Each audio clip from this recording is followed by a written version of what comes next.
Hi friends, ಸಂಯಮ ಸ್ವಾಮಿ YouTube ಚಾನಲ್ಗೆ ಸ್ವಾಗತ. ನಾನು ಈ ದಿನ ಪಡ್ಡು ಮತ್ತು ಚಟ್ನಿ ಮಾಡೋದು ಹೇಗೆ ಅಂತ ಹೇಳ್ಕೊಡ್ತೀನಿ. ಆಲ್ಮೋಸ್ಟ್ ಎಲ್ರಿಗೂ ಗೊತ್ತಿರುತ್ತೆ, ಆದರೆ ನಮ್ಮ ಸ್ಟೈಲಲ್ಲಿ ಹೇಗಿರುತ್ತೆ ಅಂತ ನಿಮಗೆ ಹೇಳೋಣ ಅಂತ ಅಷ್ಟೇ. ನೋಡಿ, ಫಸ್ಟು ಕಡಲೆಬೀಜನ ಹುರ್ಕೋಬೇಕು. ಕಡಲೆಬೀಜ ಹದವಾಗಿ ಹುರ್ಕೊಂಡಿಲ್ಲ ಅಂದರೆ ಅದು ಚಟ್ನಿ ಅಷ್ಟು ಚೆನ್ನಾಗಿ ಬರೋಲ್ಲ. ಏನೋ ಸ್ವಲ್ಪ ಕಡಿಮೆ ಅನಿಸುತ್ತೆ ಟೇಸ್ಟು, ಏನಕ್ಕೆ ಅಂತ ಗೊತ್ತಾಗಲ್ಲ. ಅದು ಮೇಯ್ನಾಗಿ ಏನಂದರೆ ಕಡಲೆಬೀಜ ಹುರ್ಕೊಳ್ಳೋದ್ರಿಂದನೇ ಇರುತ್ತೆ. ನೀಟಾಗಿ ಹುರ್ಕೋಬೇಕು. ಆಮೇಲೆ ಹಸಿಮೆಣ್ಸಿನ್ಕಾಯಿನೂ ಅಷ್ಟೇ ಒಂದು ಸ್ವಲ್ಪ ಎಣ್ಣೆ ಹಾಕ್ಬಿಟ್ಟು ಹುರ್ಕೋಬೇಕು. ಜಾಸ್ತಿನೂ ಕಪ್ ಮಾಡಬಾರ್ದು. ಹಾಗೆಯೇ ಕಪ್ ಮಾಡ್ತಾ ಇದ್ದರೆ ಅದು ಚಟ್ನಿ ಕಲರೂ ಸ್ವಲ್ಪ ಶೇಡ್ ಆಗಿಬಿಡುತ್ತೆ. ನೋಡಿ, ಈ ಥರ ಹುರ್ಕೊಂಡ್ರೆ ಸಾಕಾಗುತ್ತೆ. ಪಡ್ಡಿಗೆ ಬ್ಯಾಟರ್ ಮಾಡ್ಕೊಂಡಿದ್ದೀನಿ. ಪಡ್ಡು ಬ್ಯಾಟರ್ನ ಇನ್ನೊಂದು ವೀಡಿಯೋದಲ್ಲಿ ಯಾವ ಥರ ಮಾಡೋದು ಅಂತ ತೋರಿಸ್ತೀನಿ. ಈ ವಿಡಿಯೋದಲ್ಲಿ ಇದು ನಮ್ಮ ಮನೇಲಿ ಸ್ವಲ್ಪ ಜನ ಜಾಸ್ತಿ, ಅದಕ್ಕೋಸ್ಕರ ಸ್ವಲ್ಪ ಜಾಸ್ತಿನೇ ನಾವು ಮಾಡ್ಕೊತೀವಿ. ಕಡಲೆ ಬೀಜನ ಎಲ್ಲ ಸಿಪ್ಪೆನೆಲ್ಲ ಕ್ಲೀನಾಗಿ ತೆಗೆದ್ಬಿಟ್ಟು ಅದು ಮತ್ತು ಇಷ್ಟು ಬೇಕಾಗುತ್ತೆ. ನೋಡಿ ಇಂಗ್ರೀಡಿಯೆಂಟ್ಸು: ಕಡಲೆಬೀಜ, ಬೆಳ್ಳುಳ್ಳಿ, ಹುರಿಗಡಲೆ, ತೆಂಗಿನಕಾಯಿ, ಹಸಿಮೆಣಸಿನ್ಕಾಯಿ, ಕೊತ್ತಂಬರಿ, ಕರಿಬೇವು, ಹುಣಸೆಹಣ್ಣು. ಸ್ವಲ್ಪ ಜಾಸ್ತಿ ಹುಣಸೆಹಣ್ಣು ಹಾಕಿದರೆ ಅದೂ ಸ್ವಲ್ಪ ಹುಳಿ ಜಾಸ್ತಿ ಆಗಿಬಿಡುತ್ತೆ. ಉಪ್ಪು ಮತ್ತು ರುಚಿಗೆ ಇಷ್ಟೂ ರೆಡಿ ಮಾಡಿಕೊಂಡು ರುಬ್ಬಕ್ಕೆ ಹಾಕ್ಕೊಳ್ಳೋಣ.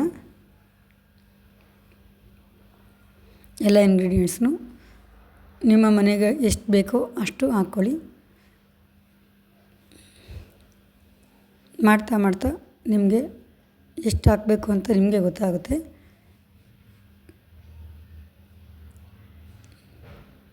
ಹುಣಸೆಹಣ್ಣು ಹಾಕ್ಕೊಂಡು ಕರಿಬೇವು, ಕೊತ್ತಂಬರಿ ಎಲ್ಲ ಹಾಕ್ಕೊಂಡು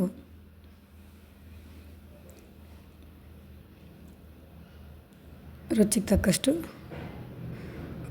ಕಾಯಿ, ಉಪ್ಪು ಹಾಕ್ಕೊಂಡು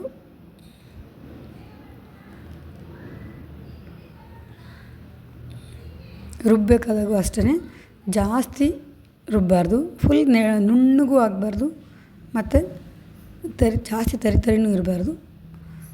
ಹಾಕೊಳ್ಳೋಣ. ನುಣ್ಣಗೆ ರುಬ್ಕೊಂಡು, ನುಣ್ಣಗೂ ಜಾಸ್ತಿ ರುಬ್ಬಾರ್ದು, ತರಿಯಾಗೂ ಜಾಸ್ತಿ ಇರಬಾರ್ದು, ಮೀಡಿಯಮಾಗಿ ರುಬ್ಕೋಬೇಕು. ಈಗ ಪಡ್ಡುಗೆ ಏನೇನು ಹಾಕ್ತೀವಿ ಅಂತ ಹೇಳ್ತೀನಿ. ನೋಡಿ, ಸ್ವಲ್ಪ ಎಣ್ಣೆ ಹಾಕ್ಕೊಂಡ್ಬಿಟ್ಟು ಸಣ್ಣದಾಗಿ ಹೆಚ್ಚಿರೋ ಈರುಳ್ಳಿನ ಹಾಕ್ಕೊಂಡು ಸ್ವಲ್ಪ ಹೊತ್ತು ಬಾಡಿಸ್ಕೋಬೇಕು. ಯಾಕಂದರೆ ಡೈರೆಕ್ಟ್ ಪಡ್ಡುನಲ್ಲಿ ಅದು ಬೇಯಲ್ಲ, ಆ ಈರುಳ್ಳಿ ಹಸಿ ಹಸಿ ಸಿಗುತ್ತೆ. ಅದಕ್ಕೋಸ್ಕರ ನಾವು ಸ್ವಲ್ಪ ಎಣ್ಣೆ ಹಾಕ್ಬಿಟ್ಟು ಬಾಡಿಸ್ಕೊತಾ ಇದ್ದೀನಿ. ಇಲ್ಲಿ ಈರುಳ್ಳಿ ಚೆನ್ನಾಗಿ ಬಾಡಬೇಕು, ಹಂಗಾದರೆ ಪಡ್ಡು ತುಂಬ ಟೇಸ್ಟಾಗಿ ಬರುತ್ತೆ. ತುಂಬ ಜಾಸ್ತಿ ಹೊತ್ತೇನು ಬೇಡ, ಸ್ವಲ್ಪ ಅದು ಮತ್ತು ಪಡ್ಡುನಲ್ಲಿ ಬೇರೆ ಬೇಯುತ್ತಲ್ವ, ಅದಕ್ಕೋಸ್ಕರ ಸ್ವಲ್ಪ ಹೊತ್ತು ಒಂದು 5 to 8 ಮಿನಿಟ್ಸು ಬಾಡಿಸ್ಕೊಳ್ಳೋಣ ಸಿಮ್ಮಲ್ಲಿ ಹಾಕ್ಬಿಟ್ಟು. ಈ ಥರ ನಿಧಾನಕ್ಕೆ ಬಾಡಿಸ್ಕೊತಾ ಹೋಗೋಣ. ಸ್ವಲ್ಪ ಕಲರ್ ಚೇಂಜ್ ಆಗುತ್ತೆ. ಚೇಂಜ್ ಆದಮೇಲೆ ಅದನ್ನ ಆಫ್ ಮಾಡಿಬಿಡೋಣ. ಈಗ ಪಡ್ಡುಗೆ ಇನ್ನೂ ನೋಡಿ, ಈ ಥರ ಚಟ್ನಿ ಈ ಥರ ರೆಡಿ ಮಾಡ್ಕೊಂಡಿದ್ದೀವಿ. ಇದು ಪಡ್ಡುಗೆ ಏನೇನು ಬೇಕು ಅಂತ ಹಾಕ್ಕೊಳ್ಳೋಕ್ಕೆ. ಹಸಿಮೆಣ್ಸಿನ್ಕಾಯಿ ಸಿಕ್ಕರೆ ಮಕ್ಕಳು ಅಳ್ತವೆ ಅಂತ ಹೇಳ್ಬಿಟ್ಟು, ಖಾರ ಅಂತವೆ ತಿನ್ನಲ್ಲ ಅಂತ ಹೇಳ್ಬಿಟ್ಟು ಇದನ್ನು ಸ್ವಲ್ಪ ಜೀರಿಗೆ, ಒಂದು ಸ್ವಲ್ಪ ಹಸಿಮೆಣ್ಸಿನ್ಕಾಯಿನ ರುಬ್ಕೊಂಡು ಈ ಥರ ತರಿಯಾಗಿ ರುಬ್ಕೋಬೇಕು. ಈ ಥರ ರುಬ್ಕೊಂಡಿದ್ದೀವಿ ನೋಡಿ. ಅದನ್ನು ಪಡ್ಡು ಬ್ಯಾಟರ್ಗೆ ಹಾಕ್ಕೊಳ್ಳೋಣ. ಈ ರೀತಿ ಹಾಕ್ಕೊಂಡು ಸಣ್ಣದಾಗಿ ಹೆಚ್ಚಿರೋ ಕೊತ್ತಂಬರಿ, ಆಮೇಲೆ ಸಬ್ಸಿಗೆ ಸೊಪ್ಪು, ನೀರನ್ನೆಲ್ಲ ಚೆನ್ನಾಗಿ ಇದು ಮಾಡ್ಕೋಬೇಕು. ಇಲ್ಲಾಂದರೆ ಪಡ್ಡು ಬ್ಯಾಟರ್ ನೀರಾಗಿಬಿಡುತ್ತೆ ಸೊಪ್ಪಿನಲ್ಲಿರೋ ನೀರಿಂದ. ಆಮೇಲೆ ಸ್ವಲ್ಪ ಒಗ್ಗರಣೆ ಹಾಕ್ಕೊಂಡಿರೋ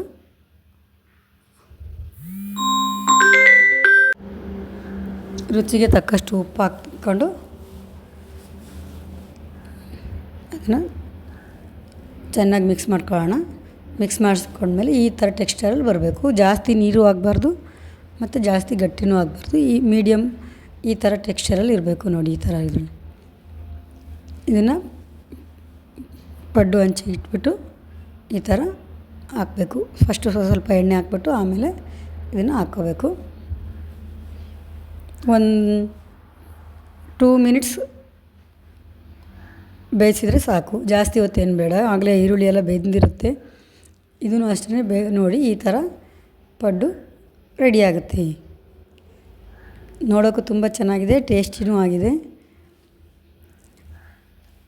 ಯಾರಿಗೆ ಈ ವಿಡಿಯೋ ಇಷ್ಟ ಆಗುತ್ತೋ ಎಲ್ಲರೂ ಕಮೆಂಟ್ಸ್ ಮಾಡಿ, ಲೈಕ್ ಮಾಡಿ, ನಿಮ್ಮ ಫ್ರೆಂಡ್ಸಿಗೆಲ್ಲ ಶೇರ್ ಮಾಡಿ, ನನ್ನ ಚಾನಲ್ನ ಸಬ್ಸ್ಕ್ರೈಬ್ ಮಾಡಿ. ಇನ್ನೂ ಬೇರೆ ಬೇರೆ ವೀಡಿಯೋ ಹಾಕೋಕ್ಕೆ ನನಗೆ ತುಂಬ ಹೆಲ್ಪ್ ಆಗುತ್ತೆ ನೋಡಿ. ಈ ಥರ ಮಾಡಿಬಿಟ್ಟು ಆಮೇಲೆ ಮೇಲೆ ಉಲ್ಟಾ ತಿರುಗಿಸಿದ ಮೇಲೆ ಸ್ವಲ್ಪ ಎಣ್ಣೆ ಹಾಕೋಣ. ಹಂಗಾದ್ರೆ ಚೆನ್ನಾಗಿ ಬೇಯುತ್ತೆ, ಮೆತ್ತಗೆ ಬೇಯ್ತವೆ ಅಂತ ಹೇಳ್ಬಿಟ್ಟು ಈ ಥರ ಮಾಡ್ಕೋಬೇಕು. Thank you.